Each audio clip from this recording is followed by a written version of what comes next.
ઘરની ત્રીજી દિવાલ એટલે ખાસ કરીને આપણા 12 થી 22 વર્ષના સંતાનો કે જેની અંદર દીકરો પણ આવે અને જેની અંદર દીકરી પણ આવે. વાત નંબર મારે 1 કરવી છે. દીકરો કેવો હોય? રૂડો રૂપાળો હોય, કયાગરો હોય, ભણેલો હોય, કેનેડા જઈને ભણતો હોય, બેન આવો દીકરો હોય. એ કોઈ પણ જાતનું વ્યસન ન હોય, આવો તો દીકરો હોય જ. પણ આ ભારત વર્ષને 21 વર્ષના કેવા યુવાનો મળ્યા છે ને, આની મારે તમને વાત કરવી છે. 17 નવેમ્બર 1972નો એ દિવસ કે જેની અંદર આખું ભારત વર્ષ દિવાળી ઉજવતું હતું. દિવાળીનો તહેવાર હતો ને ઉજવતું હતું. બરાબર ભારતનું અને ચાઇનાનું યુદ્ધ ચાલતું હતું.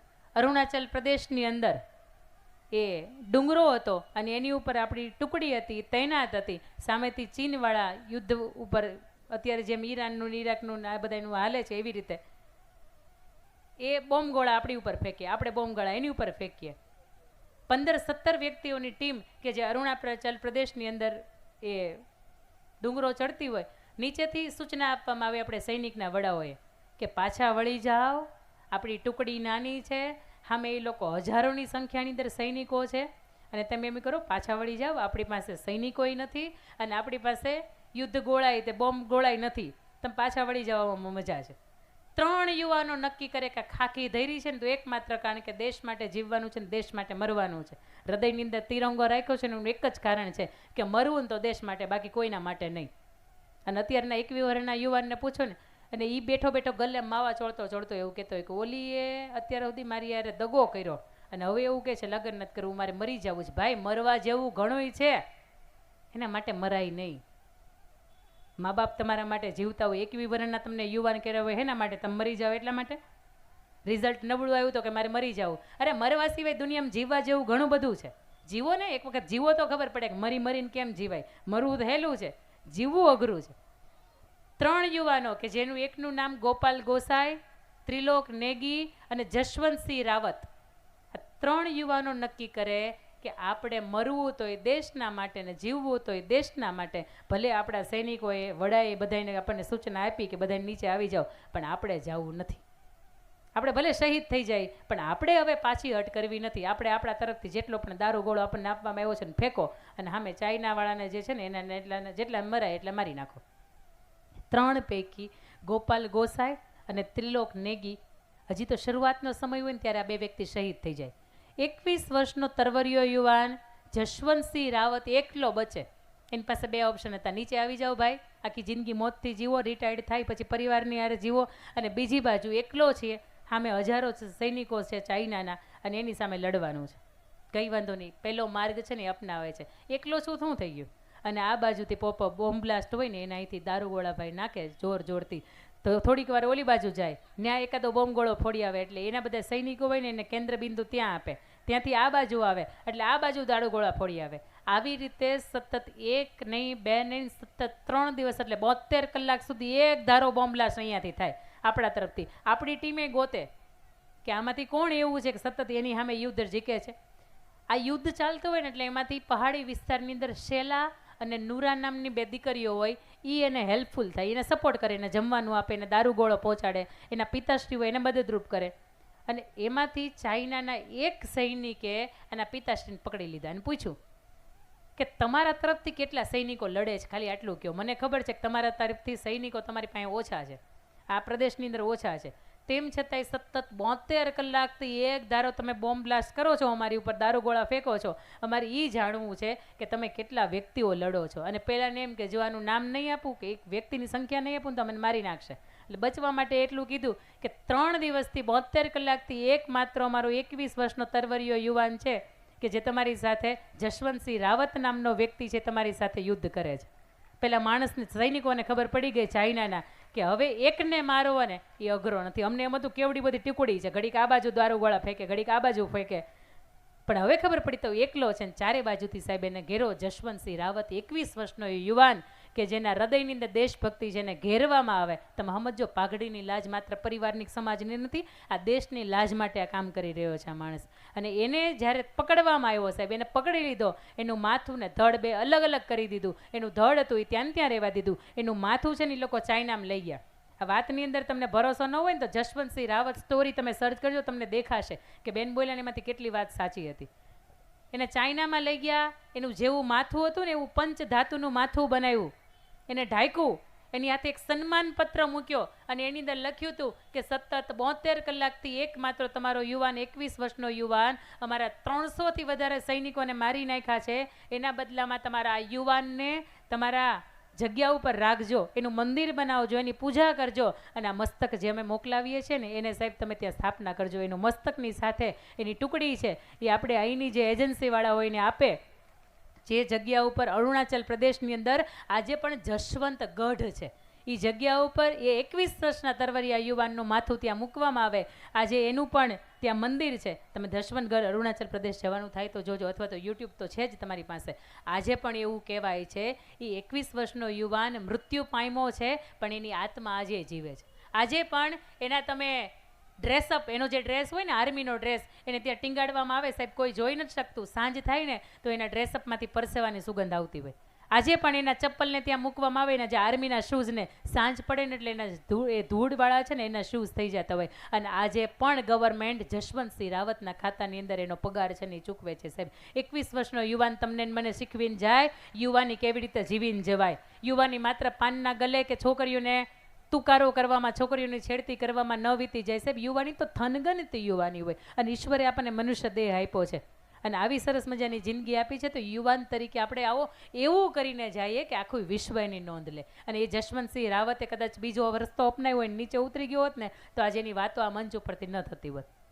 દીકરા કેવા હોય તો કે દીકરા જશવંતસિંહ રાવત જેવા હોય. મારા સમાજ માટે કોઈનું માથું નીચું ન થાય, મારા પરિવાર માટેથી મારા મા બાપનું માથું નીચું થાય અને મારું રાષ્ટ્ર માટે હું શું બલિદાન આપી શકું સાહેબ. જશવંતસિંહ રાવત તમને 21 વર્ષનો યુવાન શીખવે કે દીકરા તરીકે જીવન આવવું હોય. અને પછી મારે વાત તમને કરવી છે કે 12 થી 22 વર્ષની 25 વર્ષની જેના લગ્ન થયા આવી દીકરીઓ કેવી હોય. અને મારે તમને મૂળ 2 વાત કરવી છે, ધ્યાન આપજો બરાબર. પાઘડીની લાજનું મુખ્ય કેન્દ્ર બિંદુ આ છે કે તમારા ઘરની અંદરથી દીકરીઓનો કોઈ પ્રશ્ન હોય તો અમારી કોઈ પણ યુવા ટીમ કે દાતાશ્રીઓને ઘરની અંદર આ પ્રશ્ન નથી બનતો.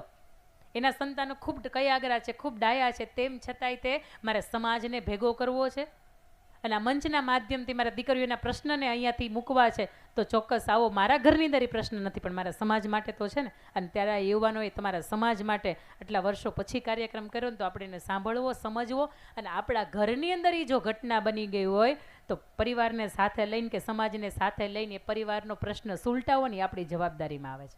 હવે વાત મારે તમને કરવી છે દીકરી કેવી હોય. 1857નો એ સમય કે જેની અંદર આપણને આઝાદી મળી નહોતી. 1857નો એ સમય, તેની અંદર બાળ વિવાહ થતા. નાની નાની દીકરીઓ એના લગ્ન કરી નાખ્યા હોય, સગપણ કરી નાખ્યા હોય. એક 12 વર્ષની દીકરી એની બેનપણીઓની સાથે પાણી ભરવા માટે ગઈ હોય અને પાણી ભરીને માથે ઘડો હોય એનો અને ગોળી હોય અને પાણી ભરીને સાહેબ એ આવતી હોય. એક અંગ્રેજ અધિકારી જોઈ જાય એને, હા બહુ સરસ મજાની દીકરી છે, નાની સાથે જો લગ્ન થાય તો ખડેલ આભને ટેકા દે, આવા સંતાનો મારે આંગણે જન્મે, આની સાથે લગ્ન કરવા છે.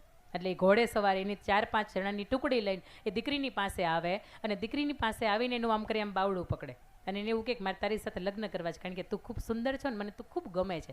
એ દીકરીના માથા ઉપર બા બેઠા હશો તો સાક્ષી હશે, તમે 10 લીટર ને 15 લીટરની ગોળીથી પાણી ભર્યું છે.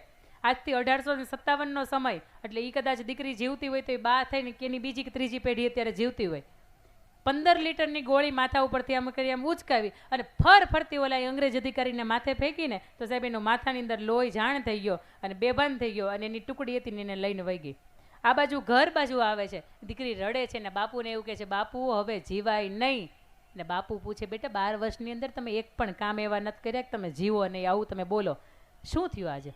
માથા ઉપર હાથ ફેરીને દીકરીને પૂછે ત્યારે દીકરી એને જવાબ આપે છે બાપુ પેલો ગોરો અંગ્રેજ અધિકારી હતો ને આજે એને મારું બાવડું પકડ્યું. અને દીકરીના લગ્ન થઈને સાહેબ હસ્તમેળાપની અંદર હાથ આમ ધ્રુજતો એનું એક જ માત્ર કારણ હોય કે આજ સુધી આ શરીરને સ્પર્શ એના ભાઈનો અને એના બાપનો આ બેનો થયો છે, ત્રીજા વ્યક્તિનો કોઈ દિવસ સ્પર્શ નથી થયો તો જ હાથ ધ્રુજતા હોય, બાકી ધ્રુજે જ નહીં. હાથ દીધો નથી, મૂક્યો નથી, ફેરા ફર્યા નથી, તમે તમારી રીતે ને અમારી રીતે. ઘણા તો આ પ્રસંગે આવવા નથી દેતા, સમજાય ને? હા, એટલા માટે જનો આજનો કાર્યક્રમ છે. એ 12 વર્ષની દીકરી કહે છે બાપુ હવે તમારી પાસે 2 વિકલ્પ છે, તમે એવું કરો 17 વર્ષનો યુવક નાનકો એનું નામ હતું, એની સાથે તમે મારા સગપણ નક્કી કરી નાખ્યા છે, તમે એવું કરો એને સંદેશો મોકલાવો, અથવા તો તમે મને ઝેરનો કટોરો આપી દો, મારે જીવવું નથી. અને સંદેશો એવો મોકલો જો એના કાંડાની અંદર તાકાત હોય ને તો એ ગોરા અંગ્રેજ અધિકારીને મારે, એના લોહીની અંદર મારી ચૂંદડી ડૂબોડે અને પછી ભરમંડપની અંદર મને ઓઢાડવા માટે આવે. આ 12 વર્ષની દીકરી બોલે છે અને ઇતિહાસ સાક્ષી છે. એ 17 વર્ષના નાનકાએ એ ગોરા અંગ્રેજ અધિકારીને માર્યો, એના લોહીની અંદર ચૂંદડી ડોબાડી અને પછી આ ભરમંડપની અંદર એ દીકરીના માથે ઓઢાડી. સાહેબ, મારે આ વાતના માધ્યમથી મારે આપને એ પૂછવું છે કે 12 વર્ષની દીકરીને ખબર પડતી હતી કે કોક પારકો પુરુષ આપણો આમ બાવડું પકડે તો આપણાથી જીવાય નહીં. આ 22 વર્ષની દીકરીને ખબર ન પડે? પડે ને? પડે. આજે 8-9 વર્ષની દીકરીને ખબર પડે તો 22 વર્ષ તો પરિપક્વતાની, મેચ્યોરિટીનો એ સમય છે. અને 12 વર્ષની દીકરીની સામે કોક આંખ મારે ને સાહેબ તો ખબર પડે. એ તમને ફરિયાદ કરે છે કે મમ્મી અહીંથી નીકળું ને તો અહીંયા ગલ્લાવાળો છે કે અહીંયા 5 વ્યક્તિઓ બેઠા હોય ને કે મારી સામે અમે જોતા હોય. અને આજે પણ ખબર નહીં સમાજની અંદર અમુક 10% 15% એ પ્રજાતિ જીવે છે કે સ્ત્રી છે ને એના દર્શન થાય, એને જોવાની ક્યારેય ન હોય ઘૂરી. એને પગથી માથા સુધી તો ક્યારેય જોવાય જ નહીં. આ સ્ત્રી બેઠી છે, આના તમે દર્શન જેમ કરો છો ને એની સામે નમો છો ને તો આ એ જ સ્ત્રી છે કે જેને એની કુખમાંથી તમારો જન્મ થયો છે. સાહેબ, એને નમવાનું જ હોય. નમાવતી હોય તો એ ઘરની વાત છે, પણ એને નમવાનું હોય ને એની અંદર ઈશ્વરના દરબારની અંદર આપણી નોંધ લેવાતી હોય કે નહીં, મેં તને પુરુષ તરીકે મોકલ્યો છે ને તો તમે તમારું જીવન જીવીને જાઓ છો. રસ્તાની અંદર ક્યાંય પણ તમે થોડીક વાર ઊભા રહ્યા, કંઈક સરસ રીતે તૈયાર થયા હોય તો આજે પણ એ 10% વર્ગ છે કે તમને આમ ઘૂરીને જુએ. રેવાય નહીં ને તો એ તમારી સામે સિસોટી મારે, રેવાય નહીં તો એ તમારી સામે આંખે મારે, પણ તમે એની સામે કેવી રીતે વર્તન કરો છો ને સાહેબ, એ મહત્વનું છે. કોલેજ કરતી દીકરી હોય તમારી, ઘરને આંગણે તમને મમ્મીને એવું કે ઓલો ગલ્લો છે ને માન્યા, રોજ અમારે કોલેજના છોકરાઓ ઊભા હોય અને રોજ મારી અમે સિસોટી મારતા હોય, એટલે તમે માતા તરીકે શું જવાબ આપો ખબર છે? એને તમે એવો જવાબ આપો કે તને કોણ ડાય નહીં કરે, ન્યાથી હાલ, પાછળથી રસ્તો છે જ ને, ન્યાથી હાલ ને, તને કોણ ડાય કરે તું ન્યાથી જ હાલ. પણ એક મા તરીકે તમે એને એવું કહેજો કે તું જા પહેલાં, તું આગળ જા. અને એણે સિસોટી મારી ના જઈને ટાટિયા ભાંગી નાખું. આવી માં જેથી સુરતના આંગણે નહીં વિશ્વભરની અંદર તૈયાર થશે ને સાહેબ, તે દિવસે સ્ત્રીનું સન્માન કરતા દુનિયા આખી શીખી જશે. તમે કોઈ નાના દીકરીઓ હોય એની ઉપર તમે બાળાત્કાર થાય આવા કેસ તમે સાંભળ્યા હશે. પોસ્કો એક્ટના અંદરમાં તમે આ કેસના શું સજા મળી તમે સાંભળ્યું હશે. પણ આજ સુધીમાં મેં ન્યૂઝ ક્યારેય આવા નથી જોયા. કોઈ દીકરીની છેડતી થાય એ માને અમથું કહેવામાં આવે ને કે દીકરી નાની હોય અને કોઈ અગવડતા થઈ હોય તો દીકરીને સંતાન લઈ લઈને કેવી ભાગે. સાહેબ, વાહે સિંહ પડ્યો અને સંતાન એનું રમતું હોય તો એ સિંહ કરતાં આગળ વહી જાય. આટલી બધી તાકાત છે સ્ત્રીની પાસે. અને સ્ત્રી કદાચ ઓલાના પગ ભાંગી નાખે ને તોય તે ગવર્મેન્ટ કે પોલીસ હોય ને સુરક્ષા એ સ્ત્રીની બાજુ બોલતું હોય, એ પુરુષની બાજુ કે દીકરાની બાજુમાં ન બોલે. એટલે આજે પણ જ્યારે પણ તમારા સંતાનો તમને એવું કહે ને કે સમાજ તરફથી મને ક્યાંય પણ આવી રીતની અગવડતા છે કે મારી સુરક્ષા જોખમાય છે, તો એક મા તરીકે તમારી જવાબદારીમાં આવે છે કે જેમ તમે ઘરે ધોકો લઈને પુરુષોનું પેન્ટ ધોકાવી નાખો છો ને, આવી રીતે સમાજની અંદર 10% વર્ગ છે ને એને ધોકાવી નાખો. આ જેથી ન્યૂઝ ચેનલવાળા એની નોંધ લેશે ને તે દિવસે પુરુષોને એમ કે અમુક એક વર્ગ જે જીવે છે ને એને એમ થશે કે નહીં, એની માં જાગૃત